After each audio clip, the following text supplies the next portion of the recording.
En réalité, mesdames et messieurs, les entreprises doivent aujourd'hui opérer un véritable changement de paradigme.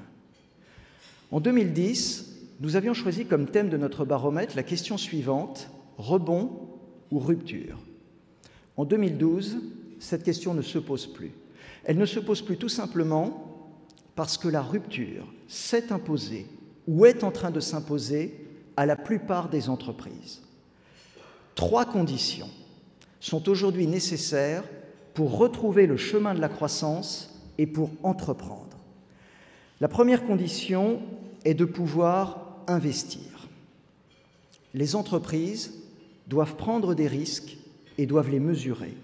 Elles doivent générer des cash flows durables sans déséquilibrer la structure de leur bilan et sans hypothéquer certains postes tels que les fournisseurs, les dettes ou les stocks. Elles doivent rester autonomes par rapport aux investisseurs et par rapport aux créanciers et avoir le temps d'attendre le bon moment pour investir. La deuxième condition pour renouer avec la croissance est d'accepter le risque.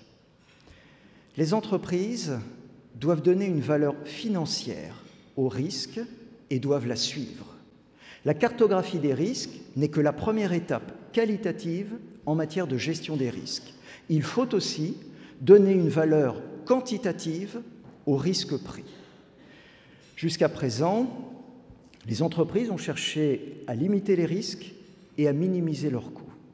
Désormais, elles doivent remodeler leur portefeuille d'activités et de produits en adoptant des mesures quantitatives du risque.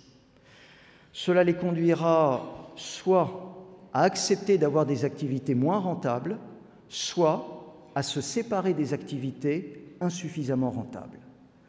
Enfin, la troisième condition pour renouer avec la croissance est d'obtenir la préférence des clients. Une meilleure connaissance des clients, ce que l'on appelle aussi l'intimité client, permet d'augmenter la rentabilité. Jusqu'à présent, les indicateurs financiers avaient tendance à privilégier l'axe produit plutôt que l'axe client. Or, la supériorité produit n'est pas suffisante. La valeur client, l'impact de la fidélisation, les bénéfices du cross-selling doivent et peuvent être mieux quantifiés. Ainsi, les stratégies basées sur la seule recherche de volume sont en train d'être remises en cause au profit de stratégies plus sélectives, focalisées sur des clients profitables dans la durée.